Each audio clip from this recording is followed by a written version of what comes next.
¿Qué tal? Buenos días. Un placer estar otra vez con todos los asistentes en estos foros que organizamos en COFAS para daros una visión precisamente de cuál es la situación económica. Hoy es un lujo, como siempre, vamos a contar con la presencia del famoso economista Gonzalo Bernardos y vamos a tratar exactamente de cuál va a ser la evolución de los sectores en España y cuáles van a salir más reforzados y peores de la crisis. Así que, en primer lugar, cedo la palabra para introducir lo que es el seminario a Marcelino Moneo, nuestro consejero delegado de España y Portugal. Muchas gracias. Muchas gracias, Miguel. Buenos días a todos. Bueno, pues bienvenidos a este seminario sobre las claves de la recuperación, la economía y la industria española. Yo empezaría diciendo, la palabra que mejor define la situación actual es incertidumbre, y es seguramente también la más repetida por la mayoría de los economistas. Posiblemente hasta el final de la pandemia no vamos a ver una reactivación económica completa. Va a depender además de la capacidad de administrar las vacunas con la mayor rapidez posible y, mientras tanto, evitar nuevas olas, nuevos rebotes de la pandemia. Y mientras va a depender también de la buena administración de los nuevos fondos europeos y de que el Gobierno sea capaz de mantener las ayudas que tenemos en curso para ir acompañando esta situación de bajo desempeño económico. La ecuación es compleja y esto es lo que nos trae esta incertidumbre sobre cuándo y cómo vamos a salir de esta situación en términos económicos.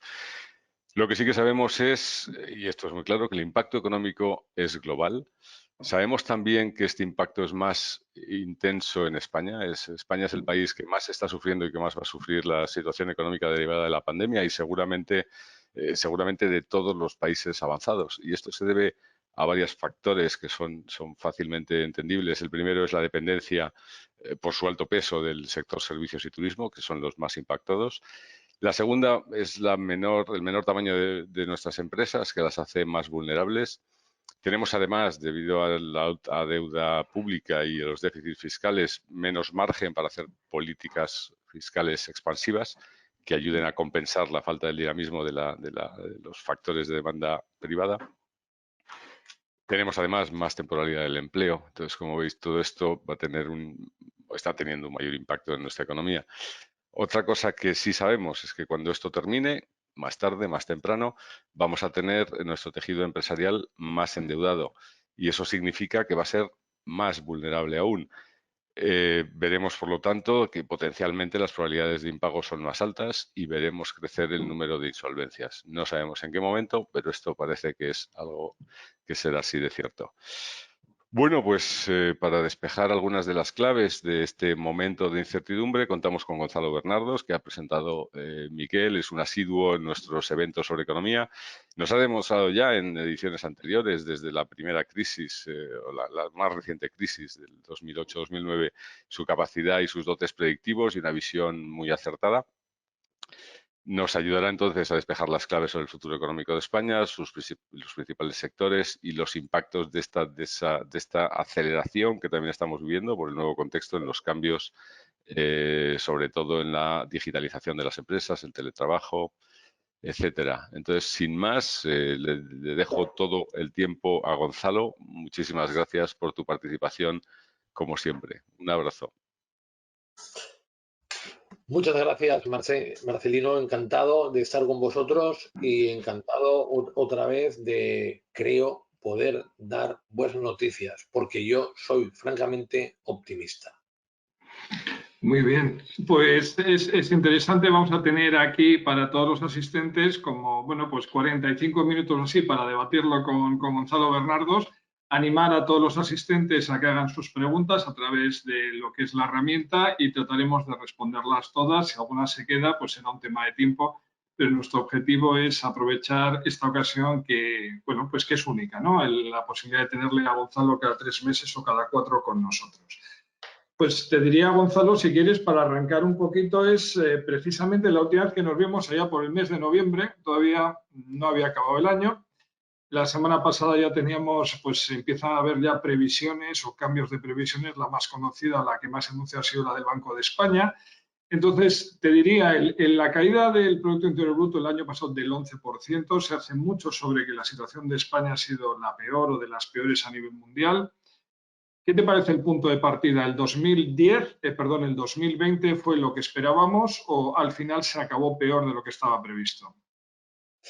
No, se acabó mejor, porque si la memoria no me falla, en el 2020, cuarto trimestre, crecimos un 1,4%. Eso fue sorprendente, porque la mayoría de los analistas daban que había una bajada. No obstante, en la caída del PIB, como muy bien ha dicho Marcelino, es la mayor de cualquier país de la OCDE, es el 11%, pero hay que ver de dónde viene. Y cuando uno profundiza y observa de dónde viene, es que vemos que está muy focalizado el problema. El 74% proviene del sector turístico, que se ha pegado una torta espectacular. Si prácticamente podíamos decir que los visitantes extranjeros aportaban 95.000 millones de euros, ahora en el año 2020 aportaron 20.000 millones y una parte de estos, prácticamente 12.000 millones, fueron los 3 primeros meses. Entonces, no es una economía que está herida por igual. Hay unos sectores, aquellos que se basan en el contacto físico y en el viaje de las personas, que están destrozados, y otros sectores que van trampeando. No obstante, hay un aspecto que a mí siempre quiero dejar muy claro, lo dejé en noviembre y lo vuelvo a insistir, es que la economía española en las recuperaciones se suele crecer mucho más que los demás países, y yo daba por sentado que el primer semestre no sería bueno, pero tengo todas las esperanzas en el segundo y creo que en el 2021 va a ser el año que más vamos a crecer desde la llegada a la democracia. El año en que más crecimos fue el año 1987, con una subida del PIB del 5,5%, y a mí me parece que este año vamos a superar el 6%. No esperen ustedes una recuperación vuelo gallináceo. Esperen ustedes una recuperación impresionante. Y es muy buen dato que en Estados Unidos se esté gastando el 9% del PIB y que Estados Unidos empiece a hacer de motor de la economía mundial. Es un tema interesante lo que comentabas del 9% de Estados Unidos, porque otra de las cosas que está sucediendo es que desde la última vez que nos vimos, todavía no había ganado Biden, yo tenía las dudas, al final ganó de goleada, pero una de las cosas que se ha acelerado tremendamente en Estados Unidos ha sido la vacunación, ¿no? Al final, después de Israel, Emiratos y Reino Unido, aparece sorprendentemente, digo sorprendentemente porque ha cambiado mucho desde noviembre. ¿Cómo puede Europa? Tenemos un problema. Ayer había han salido publicaciones sobre el retraso europeo, porque no es un problema español, ¿no? Es un problema europeo en la vacunación. ¿Qué te parece a ti el índice de vacunación, la rapidez que lleva, pensando, como bien has dicho, de un país que dependemos tanto del turismo? Pues, Miquel, deplorable, de verdad deplorable.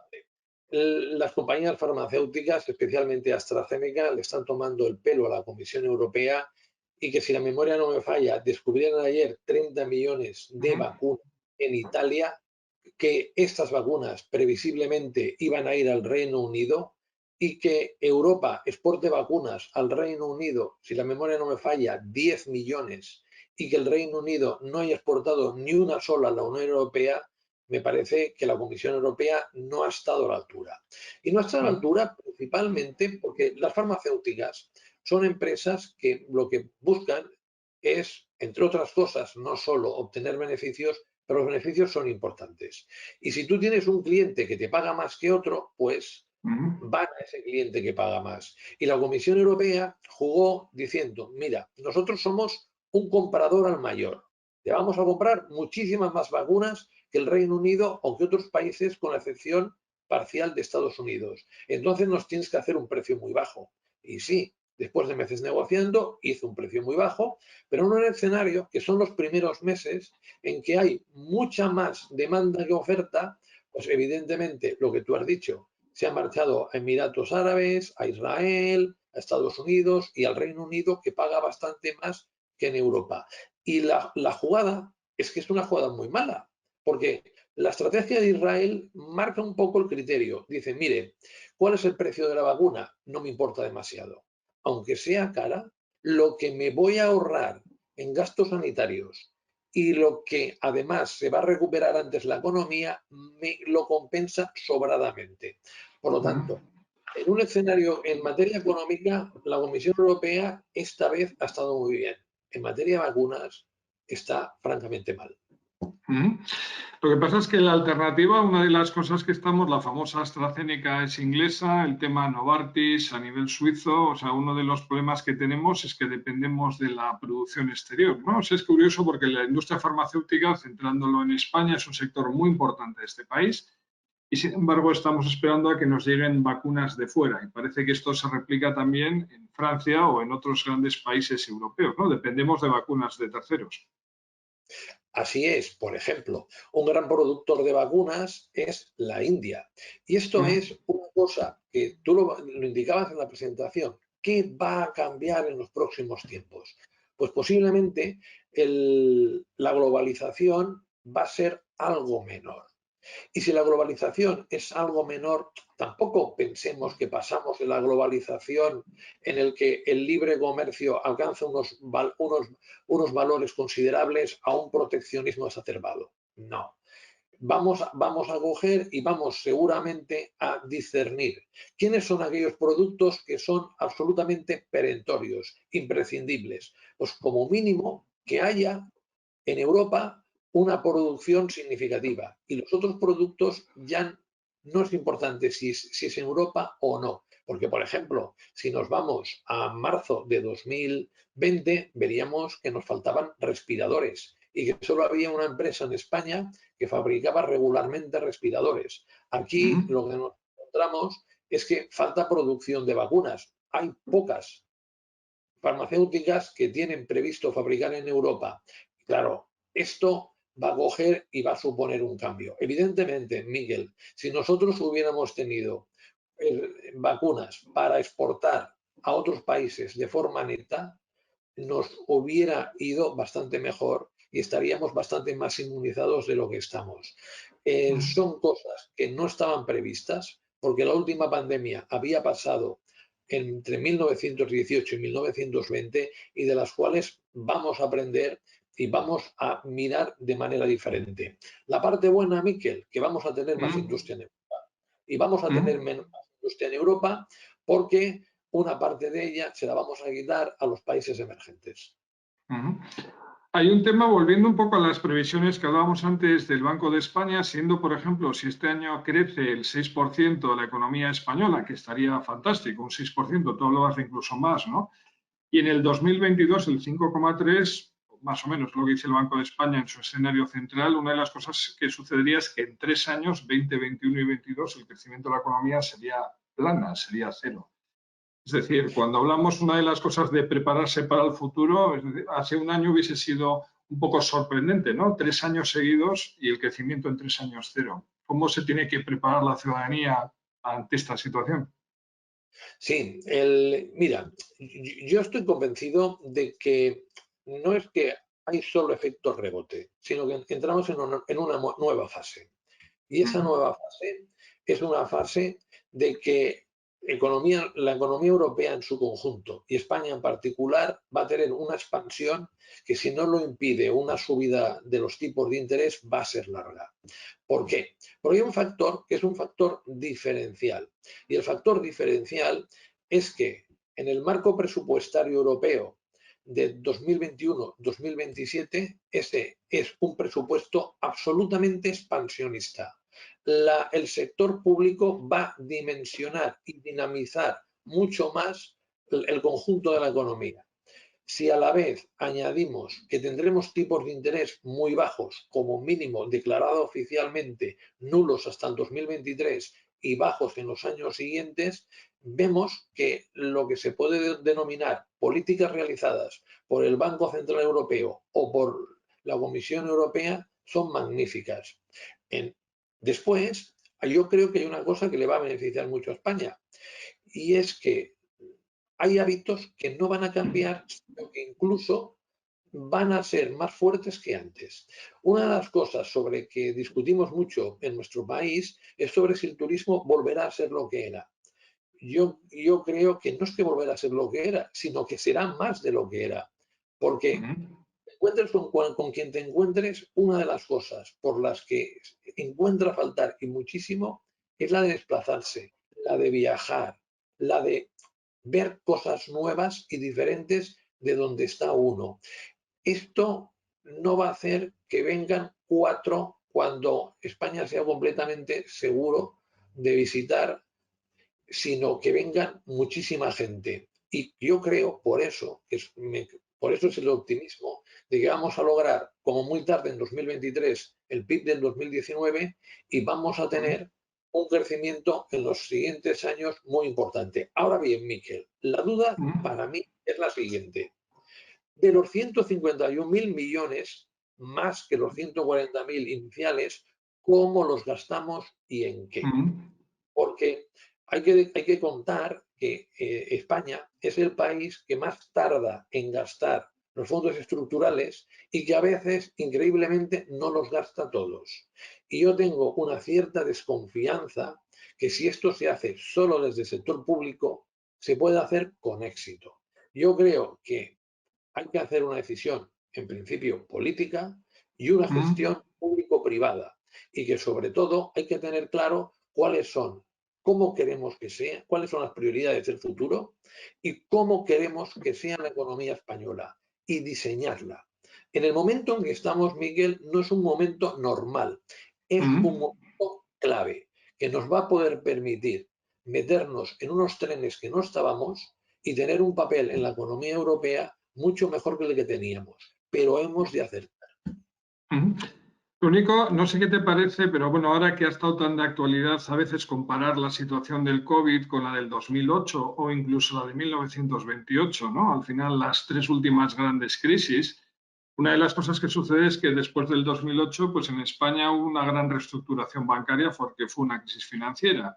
Es verdad que en España hemos dejado de recibir más de 80 millones de turistas al año. O sea, parece como que primero sucede la crisis y luego el reajuste. Ahora mismo, pensando en el futuro, en las nuevas tecnologías, en la nueva economía, que incluso se llama, te quería poner simplemente el apunto que una de las cosas que ha sucedido últimamente, que te he leído al respecto, es, bueno, pues que gente joven que ha tenido la capacidad de crear o de recaudar mucho dinero en la nueva economía, estos famosos youtubers, una de las cosas que han sucedido es que se han ido del país.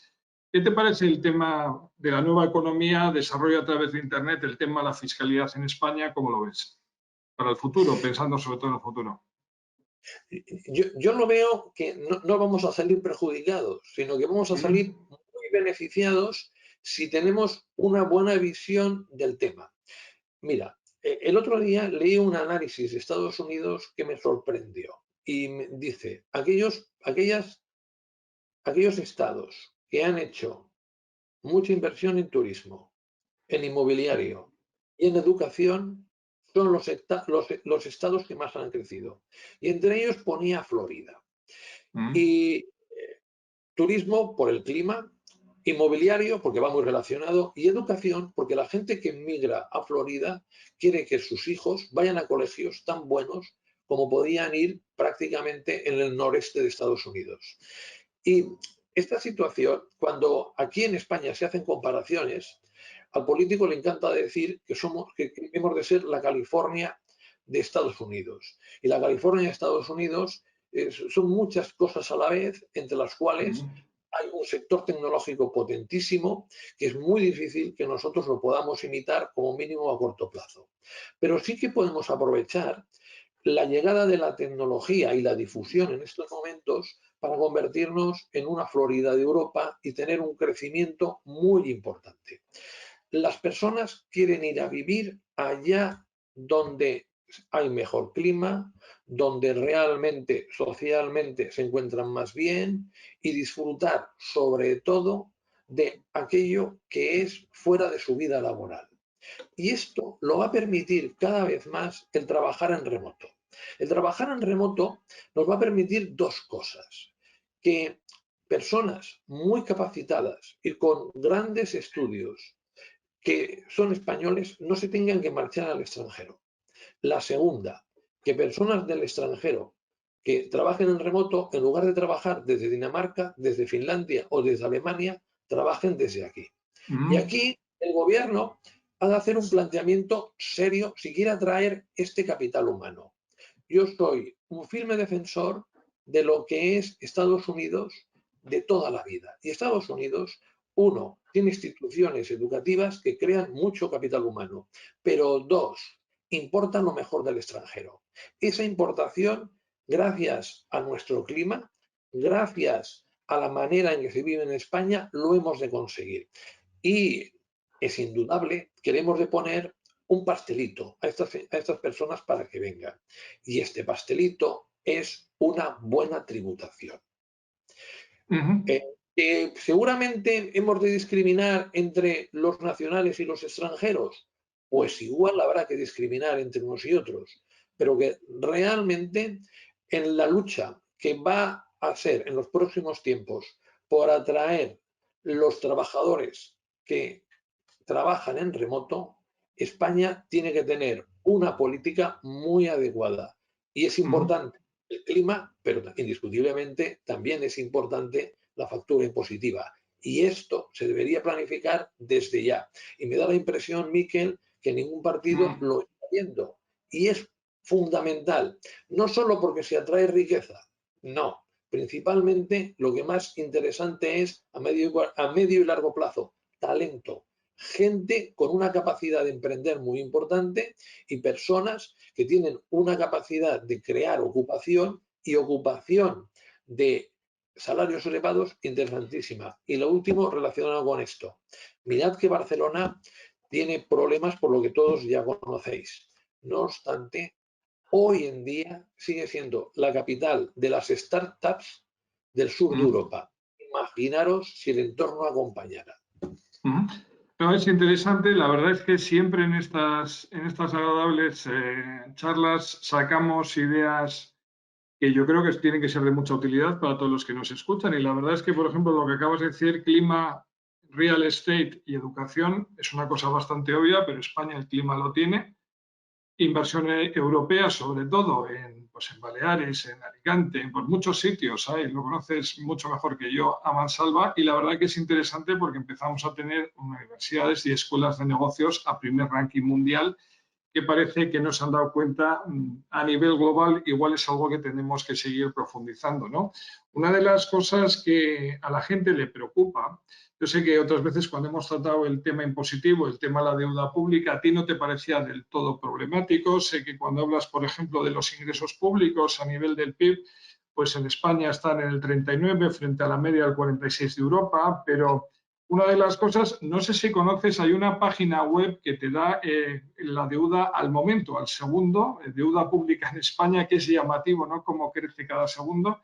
¿Qué te parece la deuda de las administraciones, el tema de las comunidades autónomas? Porque la verdad es que no ha dejado de crecer en los últimos meses. ¿Es sostenible? Este tema se trata mucho.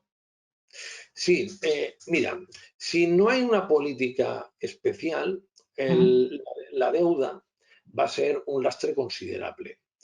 Y eso sería un lastre considerable y pondría de alguna manera en incógnitas nuestro desarrollo futuro si nosotros fuéramos los únicos o de los pocos que estuvieran altamente endeudados. Pero claro, yo solo quiero recordar que Estados Unidos en el 2019 tenía más deuda que nosotros, Francia también, Portugal también, Bélgica, Italia. Había bastantes países con más deuda que nosotros y sin duda Estados Unidos, con el tremendo gasto público que va a realizar, va a acabar con mucha más deuda.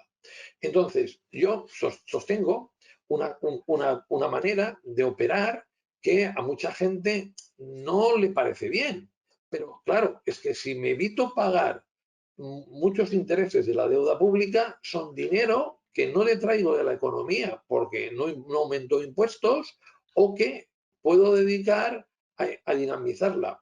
Y cada vez se está debatiendo más. Cuando yo los puse en un webinar de GoFast, era una cosa que se hablaba poco, que hay dos medidas que yo creo que se van a debatir cuál de las dos se emplea. Una medida es hacer tabla rasa. Tabla rasa es, mire, si usted se ha endeudado y se ha endeudado mucho antes de la llegada de la COVID-19 es su problema, porque no ha gestionado bien su país o porque su modelo económico no es el adecuado. Pero a partir de marzo de 2020, lo que hemos hecho es endeudarnos muchísimo, por lo que el sector público ha tenido que sustituir al sector privado. Y el sector privado no ha podido tirar de la economía porque le han puesto una serie de restricciones a la actividad empresarial y a la movilidad. Países como Alemania, que ha dado ayudas directas hasta el 70% de los ingresos de las empresas, pues evidentemente también se han endeudado muchísimo. ¿Qué medidas se pueden hacer? Una, te perdonamos la deuda que haya comprado el Banco Central Europeo y sobre todo para todos los que nos estén escuchando, ese perdón de la deuda no significa que el que tenga deuda española o deuda alemana vaya a salir perdiendo, sino que es todo lo contrario, porque hay menos deuda circulando. Si hay menos deuda circulando, la deuda se vuelve más escasa, sube su precio y por lo tanto no hay pérdida, sino incluso ganancia. O la segunda, que sinceramente yo creo que será la que tiene más posibilidades de establecerse. Y esta es que poner un tipo de interés bajo, por ejemplo, el 0,5%, y convertir esa deuda que empieza en marzo de 2020 y no sabemos cuándo se acabará, porque aún queda un largo recorrido por delante, esa deuda a un tipo de interés del 0,5%, que es perfectamente pagable por cualquier país. Ahora, siendo el Banco Central Europeo parte del sector público, coger y tenerle que pagar a él constantemente y que tenga unos grandes beneficios a cambio de traer actividad económica o de subir más los impuestos en España, a mí me parece que esa solución no es la mejor y las dos que te he dicho son mucho mejores y que creo que más tarde o más temprano los principales países del mundo las van a aplicar. Sin duda, Estados Unidos. Hay un tema, no sé qué te parece, pero también Estados Unidos es la primera economía del mundo, ¿no? Quiere decir que hoy por hoy un tema importante respecto a la deuda es, bueno, el apetito que hay en los mercados de tu deuda y también la apreciación del riesgo país, ya que este es un foro de COFAS. Lo digo porque al final es verdad que la apreciación que hay sobre Estados Unidos se ha mantenido alta, o sea, el apetito, por lo menos, además de depósitos en dólares.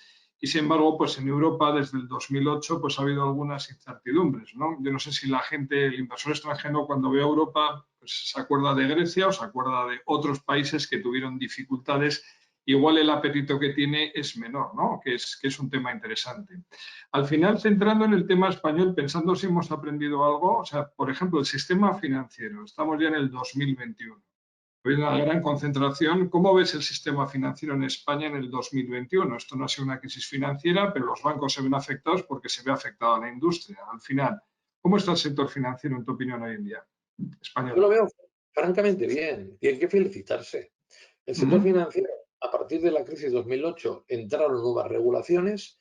Esas nuevas regulaciones le impidieron que diera excesivo crédito y el sector financiero, en la actualidad, en España, podemos decir que todas las entidades que hay son robustas, no hay ninguna que tenga peligro de desaparecer y que ha adoptado medidas que han ayudado mucho a que la situación actual sea mejor de lo que sería si este tuviera problemas. Por ejemplo, hemos de recordar que el sector financiero ha dado una moratoria hipotecaria que está haciendo, que permite a las empresas y a las familias coger y única y exclusivamente pagar intereses y no devolver capital. Hemos de recordar que el sector financiero ha estado clave en los préstamos ICO, y que, sobre todo, ha continuado dando préstamos. Hoy, en la actualidad, hay guerra hipotecaria. Hay más oferta que demanda de préstamos hipotecarios y uno puede conseguir, sin hacer ningún esfuerzo, un tipo de interés al 1,5% a 30 años y haciendo esfuerzos hasta del 1%. Entonces, si además le añadimos la perspectiva social del sector financiero, no te aparecen en ninguna de las noticias que el sector financiero se quede pisos y haga desahucios. Al contrario, está teniendo un posicionamiento socialmente muchísimo mejor que hace 12 años.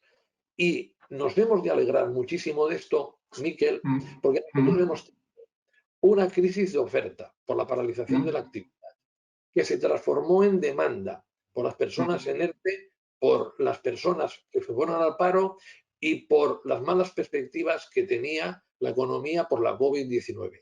Y la guinda del pastel, y lo que nos hubiera marcado muchísimo y hubiera generado una crisis muy larga, hubiera sido que el sector financiero estuviera como estaba en 2008. Afortunadamente no ha sido así y el sector financiero ha sido una barrera contra la crisis. Derivado de esto, cuando las cosas vayan mejor y cuando empresas que han desaparecido, los emprendedores las vuelvan a poner en práctica, nos vamos a encontrar que van a tener como mínimo ayuda del sector financiero si sus proyectos tienen buena pinta. Y esto es fundamental. Miquel, en la economía no todos somos iguales y hay unos que son más que otros. Los que son más que otros, porque son esenciales, es los bancos. Los bancos tienen el grifo del dinero y ese grifo del dinero hace que si cortan el crédito, la economía se va prácticamente al hoyo. Si te dan dinero, la economía va para adelante. Y lo que tenemos garantizado es que este año habrá dinero para reactivar la economía. Hombre, desde luego que, vamos, cualquiera de los asistentes a este foro puede ver que hay mucha oferta, desde luego, al final, de productos de pasivo, de préstamos por parte de las entidades financieras. Ha subido, al final, por ejemplo, el Estado, en lo que ha sido los préstamos ICO, uno de los temas que pretende es que ceder parte de la deuda, al final, que haya una quita, ¿no? Que se lo queden los bancos, que no lo han aceptado. Bueno, es algo que está sobre la mesa. ¿Qué te parece que al final, pues ese tipo de préstamos, quien no pueda devolverlo, una parte de ella lo asuma la entidad financiera? Pues me parece una barbaridad. Yo cuando oí esto a la ministra Calviño dijo, madre mía, qué desconocimiento tiene sobre este tema. Si ahora nosotros cogemos y le decimos a los bancos que mira, vamos a hacerle una quita a estas empresas y tú asumes de lo que realmente le rebajemos en deuda el 20%. Todo esto, uno, tienen que provisionar estos préstamos, pero tienen que provisionar todos los otros préstamos que les hayan dado a estas empresas. La morosidad te sube de forma impresionante porque estás contando que ese banco, que esas empresas pueden dejar de pagar. Entonces, te has quedado por todas las provisiones que has hecho, sin beneficios, sin capacidad de dar crédito y estás poniendo a los bancos con problemas. A mí me sorprendió. Afortunadamente, esto ha caído, no se ha puesto en marcha y sobre todo yo, con las ayudas del gobierno, me sorprende muchísimo de que un año después aún no lleguen las ayudas directas y que, sobre todo, en algún momento determinado, a la ministra Calviño también se le ocurriera que los bancos dijeran a qué empresa hay que darle crédito y a qué empresa no hay que darle crédito, porque los bancos analizarían la solvencia de cada empresa. De verdad, sorprendente. Los bancos ya tienen mucho trabajo para hacer su actividad, como que ahora hagan de consultores de empresa y miren las perspectivas de ellas, ¿no?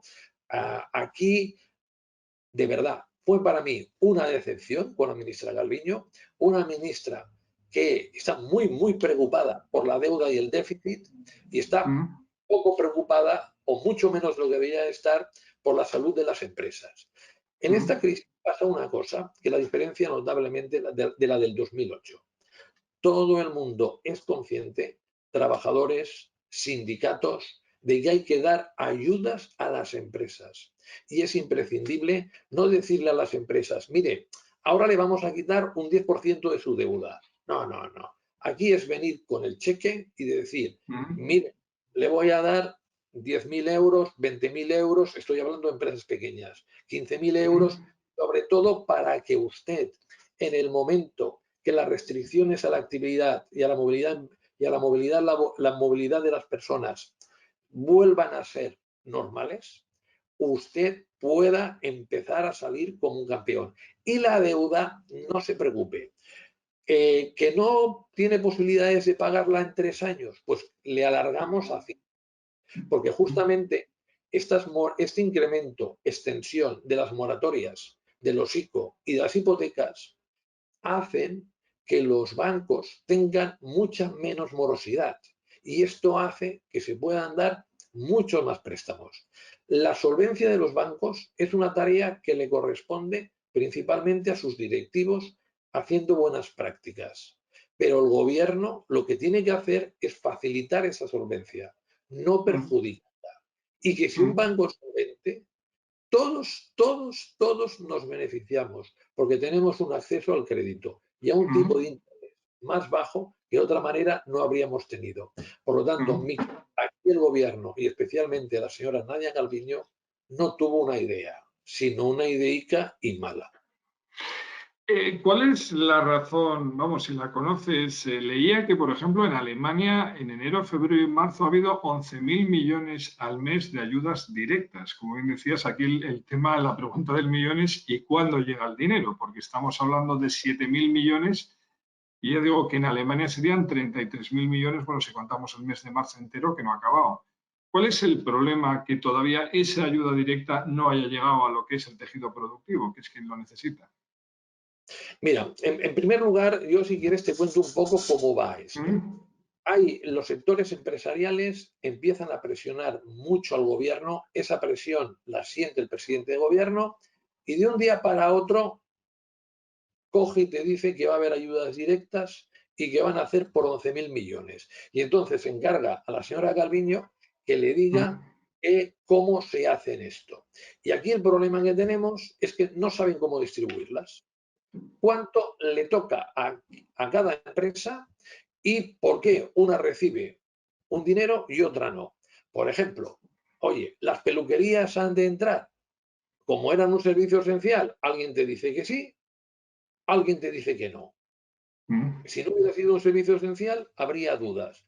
Entonces, claro, esto tienes que tener un criterio claro. Lo tienes que programar con muchos meses de antelación. Y el problema, Miquel, es que esto se hace de improviso, que no hay programación, que no saben cómo decidir y qué sectores entran y qué sectores no entran. Y que también lo que te cuentan es, oiga, yo los habré de justificar, habré de presentar papeles. En Alemania y en otros países, por ejemplo Estados Unidos hacen otra cosa, que es directamente checar a las familias y gástatelo. Y si lo gastas, evidentemente las empresas estarán mejor.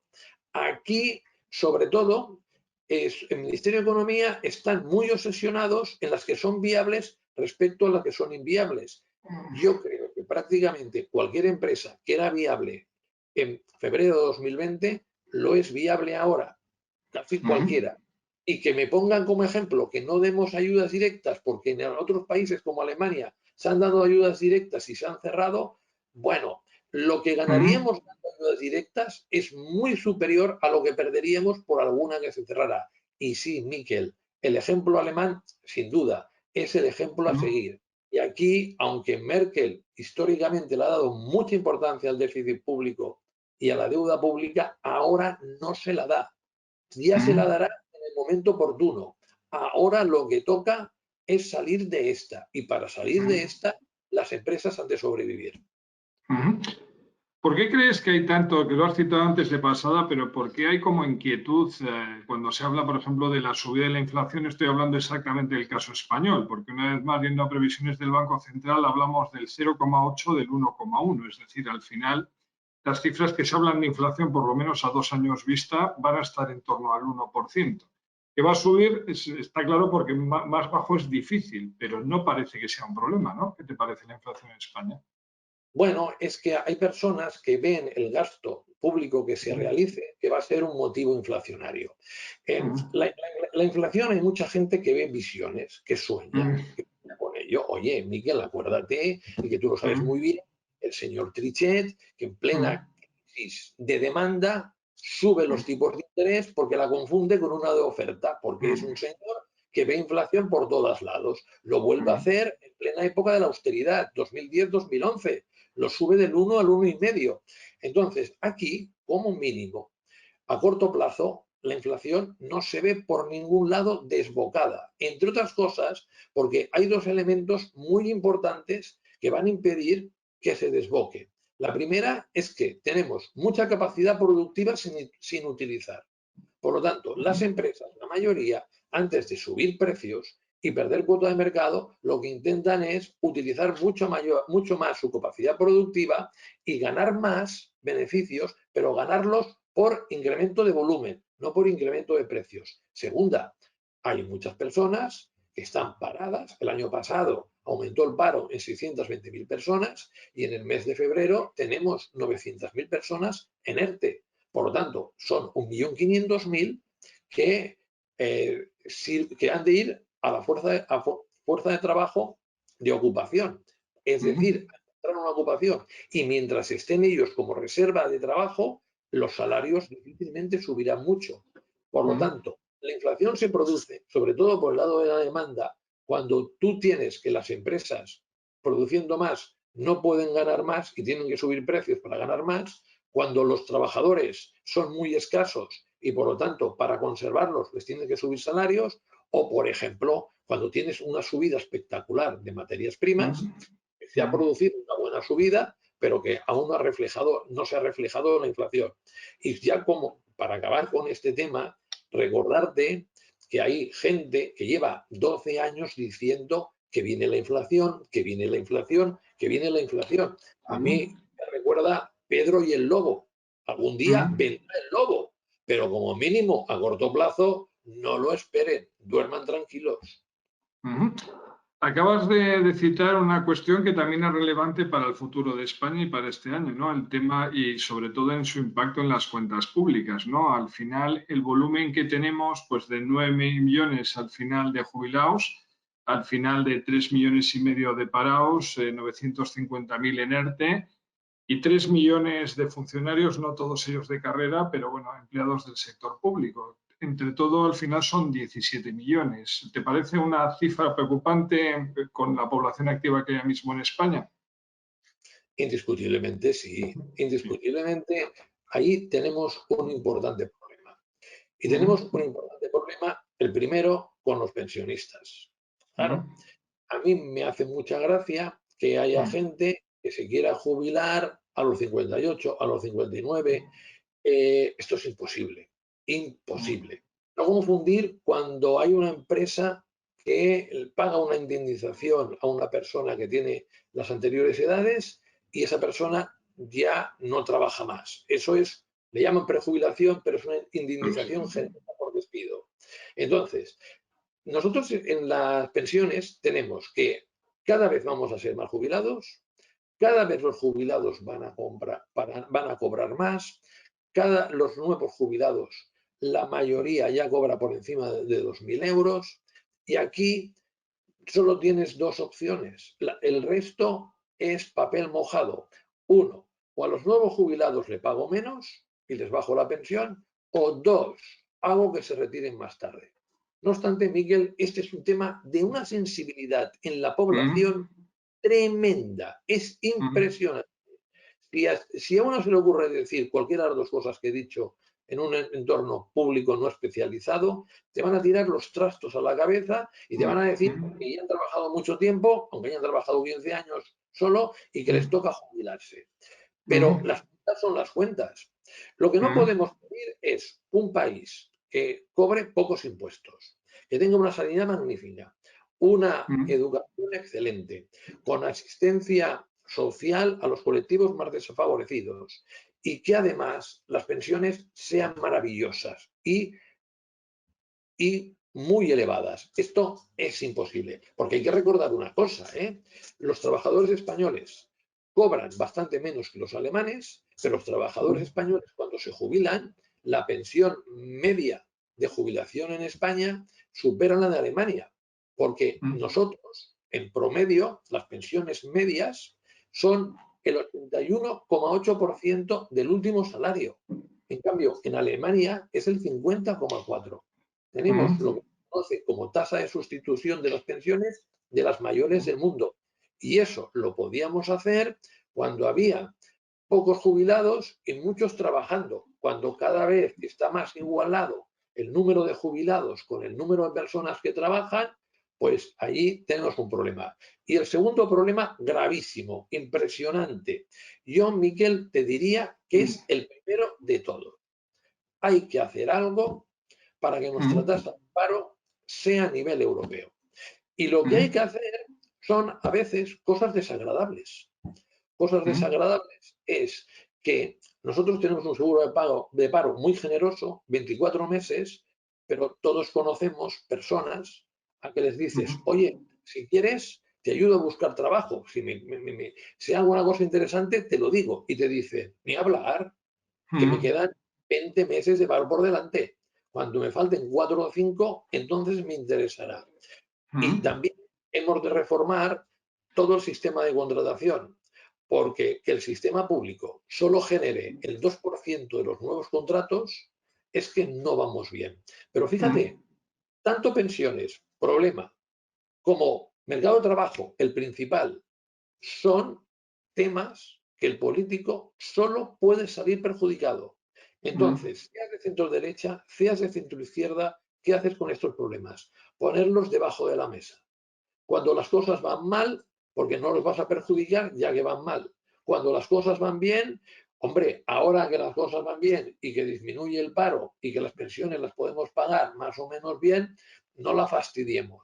Pero si nosotros queremos dar un salto económico, un salto a todos los niveles y dejar de estar preocupados por los impuestos que pagaremos, sobre todo, hemos de tener muchos más empleados. Porque si las personas que ahora están en el paro, en lugar de recibir prestaciones, lo que hacen es pagar impuestos, los impuestos pueden ser los actuales o incluso un poco inferiores y, por lo tanto, ayudar a dinamizar la economía española.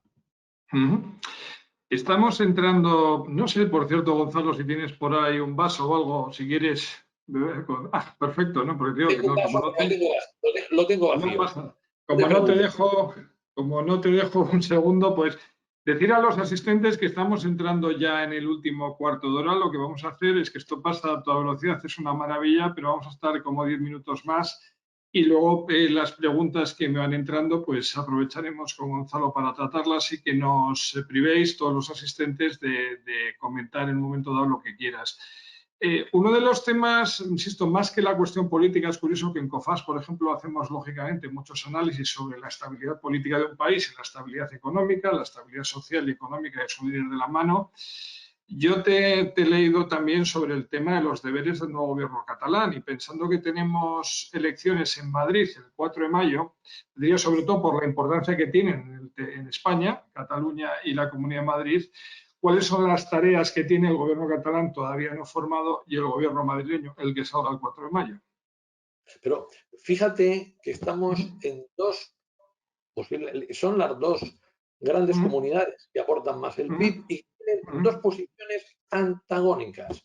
Madrid, lo que importa es la economía. Y a veces la economía incluso puede importar a algunos más que la salud.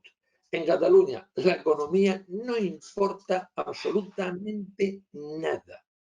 No hay nada en lo que se está haciendo de negociaciones que tenga una repercusión económica. Yo en Cataluña lo defino de la siguiente manera. El problema en Cataluña no es si será independiente o no, es de decadencia. Que ya no hay ninguna duda que sea decadencia. Y que es una decadencia, entre otras cosas, porque tenemos políticos a uno y otro lado de la Plaza Sant Jaume, a un lado está la Generalitat y al otro lado está el Ayuntamiento, que vienen del activismo y que en el activismo se encuentran muy bien, pero la realización de política, especialmente cuando esta es servicio al ciudadano y cuando esta tiene un componente económico importantísimo. No lo saben hacer, no están capacitados, no les interesa y nos vamos a estar en Cataluña con un gobierno en el que se odian, se tienen mucha manía, Esquerra y Junts per Catalunya, y que no va a ir a ningún lado. Pero esto es lo que han votado, Miquel, los catalanes. Y lo han votado por dos razones. Uno, los independentistas porque están de duelo. Yo lo que les pasa a los independentistas me gusta indicarlo como que es una novia a la que quiero, sigo muy enamorado de ella, pero que me ha abandonado. Entonces pienso que en algún momento la recuperaré o volverá.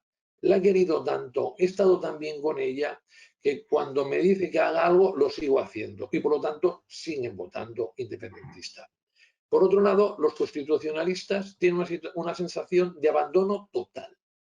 Abandono total en el sentido que hace 4 años la gran esperanza era Ciudadanos, que ganó Inés Arrimadas, mayoría simple, y Inés Arrimadas se ha marchado, Ciudadanos pasa por un momento malísimo y esa sensación hace que no fueron a votar. Entonces estamos en la mítica película de Atrapado en el tiempo, el día de la marmota, y no vemos mejoras en Cataluña a corto plazo. Aquí lo que vemos es un empresariado que cada vez es más consciente, un fomento del trabajo, la organización patronal que se está transformando como el verdadero director económico y el que realmente está intentando llegar a acuerdos para que la economía tire, pero lo tiene muy difícil. En Madrid, por el contrario, nos encontramos que Madrid en los últimos años ha ido francamente bien.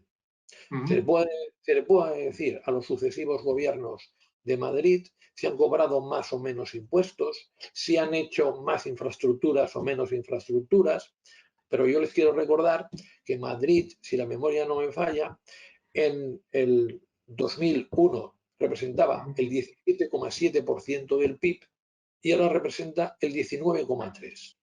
Madrid está trayendo casi todo el talento del resto de España y se ha convertido en la tierra de las oportunidades. Y aquí debate económico no hay, porque incluso el candidato socialista Gabilondo dice que no va a subir los impuestos.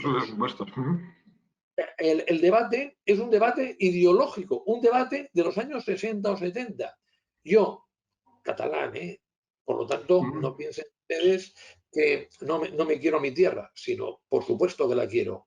Veo un futuro negro a corto plazo en Cataluña, porque no hay interés, porque no salimos del bucle, y en Madrid veo que va como un tiro y seguirá yendo como un tiro, independientemente de quien gobierne. Porque la bonanza de los últimos años es de tal magnitud, lo que ha crecido la comunidad es tan impresionante que nadie se atreverá a cambiar drásticamente ese modelo. No, pues está muy claro, vamos a verlo. Es interesante, la verdad, una vez más, como titular, ¿no? Dos modelos, Cataluña y Madrid, sí que son dos modelos, en uno es lo económico y en otro todo menos lo económico, ¿no? Más el tema del corazón. Una cuestión, ya están entrando preguntas, animaros a todos los asistentes, ya digo, en los próximos 10 minutos las solventaremos. ¿Cómo ves el sector mobiliario en España? Y dicho esto, un tema importante es los cambios que ha habido, por ejemplo, de la integración del Sareb dentro de lo que son las cuentas públicas y cómo ha afectado a las cuentas y al endeudamiento. Es decir, ¿ves una recuperación o se va a mantener el tema de lo que es el inmovilizado en España y por qué se ha hecho el tema del Sareb? Sí, mira, voy por el tema del Sareb. Cuando se forma la Sareb, le dicen al Estado español que ha de tener el 51% de la Sareb el sector privado. Y a partir de aquí, el Ministerio de Economía, de una manera o de otra, con muchas presiones, porque se presionó mucho, para que entraran accionistas los bancos. El único que no entró fue el BBVA. Todos los demás entraron. Y gracias a que el 51% formaba parte del sector privado, la Sareb no contabilizaba como deuda pública. Ahora, lo que te dicen, hemos cambiado el criterio. Esto al final tendrá pérdidas y afectará al sector público. Entonces, ahora has de contar como la deuda de la Sareb como deuda pública. ¿Ha cambiado algo, Miquel? No, ha cambiado el criterio contable.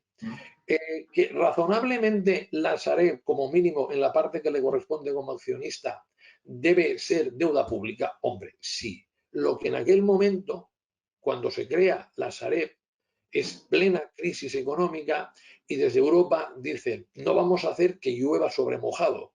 ya tiene tanta deuda España, ya la capacidad de pagar los intereses de esa deuda está en entredicho, que si le metemos además la deuda que viene de los activos inmobiliarios que se queda, la Sareb, esto va a ser demasiado.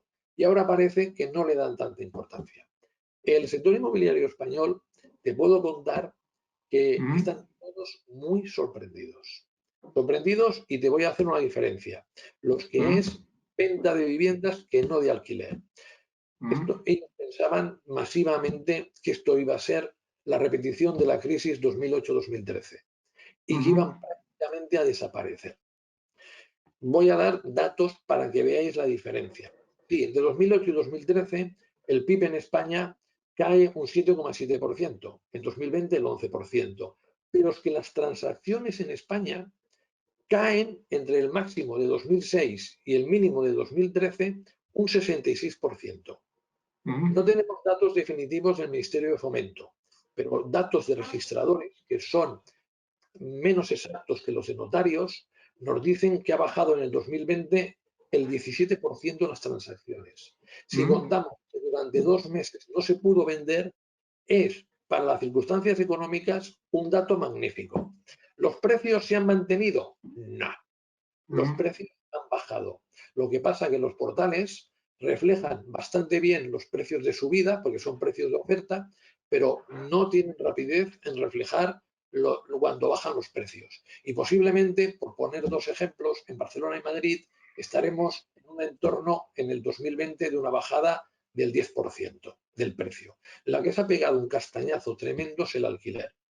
En las zonas centrales de Madrid y en las zonas centrales de Barcelona estamos hablando de bajadas de hasta el 20%.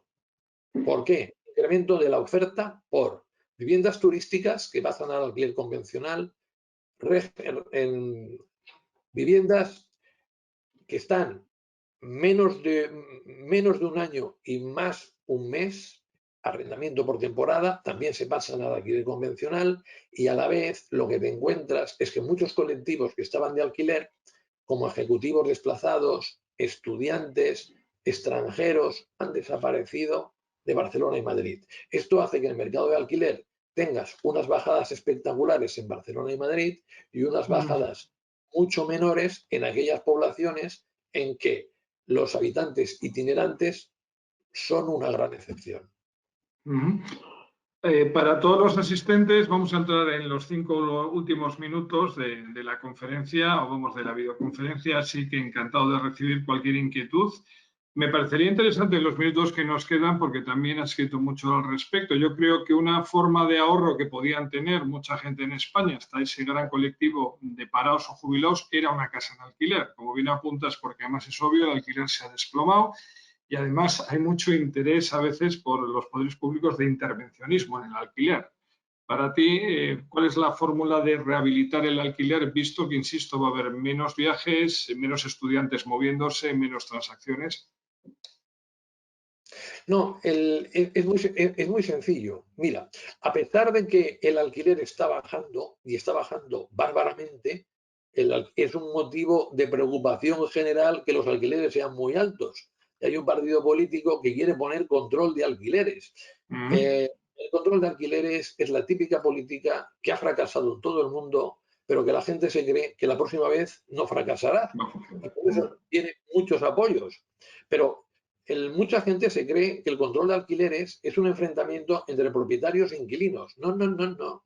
Es un enfrentamiento entre inquilinos actuales y futuros. Porque si a un inquilino en Barcelona y Madrid le haces pagar 500 euros por una vivienda situada en Atocha, por ejemplo, en Madrid, o en Gracia, en Barcelona, pues es que no se va a marchar en la vida de esa vivienda. Y cualquier persona nueva que llega a la ciudad o que quiere tomar una vivienda de alquiler es que no se la va a encontrar. Porque, uno, la oferta se reduce por la reducción de rentabilidad. Dos, no hay movilidad. A partir de aquí, yo creo que es indispensable, en el momento actual en España, hacer 2 políticas. Por un lado, coger y toda la barbaridad de solares que tienen los municipios, y muchas veces solares aptos ya para construir, es decir, suelo residencial, obligarles a que se construya. Porque claro, durante muchos años, viene desde hace más de 20 años, los promotores han dado, cuando se ha construido, se ha pasado de suelo agrícola a residencial, un 10% al ayuntamiento de ese terreno. Entonces, si el ayuntamiento no ha especulado y no lo ha vendido, tiene propiedades muy importantes.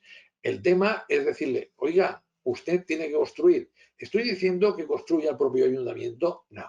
Estoy diciendo que el ayuntamiento ponga el suelo, el promotor privado construya, el ayuntamiento regule los precios y la calidad de las viviendas y el promotor pues obtenga una rentabilidad que puede estar entre el 4 y el 7%, que muchas veces no se la quedará a él, se la pasará a un fondo de inversión que estará encantado de tener pisos.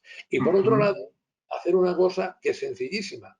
En lugar de coger y a ir a los propietarios privados con multas, con expropiaciones, no. Aquí al propietario privado le tienes que decir, oiga, ¿por qué usted no pone la vivienda de alquiler? Y te responderá, porque no la tengo en condiciones y no tengo dinero para rehabilitarla. Yo le hago un préstamo a largo plazo para que le rehabilite.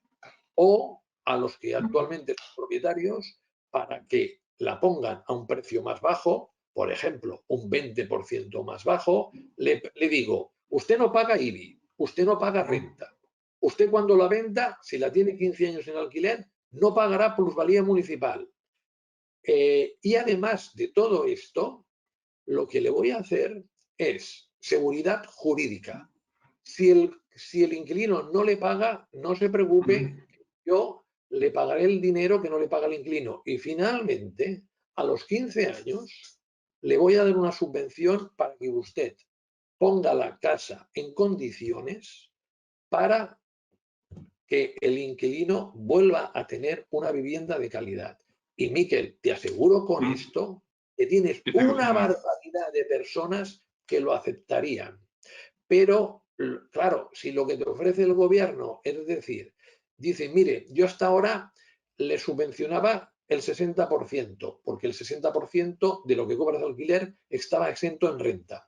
Ahora le subvencionaré el 90%, pero tiene que hacer una bajada sustancial de precio. Los propietarios cogen, hacen cuentas y no les sale rentable. Por lo tanto, la aplicación fiscal que ha hecho el gobierno va por el buen camino, pero es absolutamente insuficiente. Pues entrando ya en lo que podrían ser las últimas ideas, al final, bueno, una de las cosas has empezado optimista, como decías, optimista, ¿no? Respecto a lo que puede ser el rebote de este año. Hay un tema que han preguntado un par de asistentes. Cuando hablabas de los 95.000 millones que dejaron los turistas en España en el 2019, dependemos de las vacunas. Vamos al 8% de la población. ¿Qué puede hacer que cambie? O sea, bueno, se ha hablado desde el Ministerio que este verano, de hecho, incluso se hablaba que la Semana Santa, que es la semana que viene, iba a ser el periodo de recuperación, pero no sabemos ni a la hora que vamos a estar yendo a casa la semana que viene. Quiero decir, con este nivel de vacunación, ¿es posible la recuperación en el año en curso, el 21? Bueno, es que lo que voy a decir es de sentido común. Todo depende de lo que vamos a crecer si tenemos verano o no. Si la temporada alta nos vienen muchos extranjeros o no. Aquí lo que hay que intentar conseguir es, en este caso es la Comisión Europea, vacunas en los 3 próximos meses y tener la población inmunizada el 70% en junio. Este es el objetivo. Si esto lo conseguimos, subimos sin discusión por encima del 6% en 2021. ¿Qué podemos hacer? Bueno, lo que podemos hacer, y ahora os hago unas cuentas que se hacen en Cataluña, pero que son exportables al resto de España. En Cataluña se puede vacunar diariamente 500.000 personas. Claro, calcular. Son 7,5 millones. Me cuesta 15 días, de los cuales ya hay inmunizados una parte. Para eso necesito el Camp Nou, palacios de ferias y congresos y cualquier recinto grandísimo para vacunar.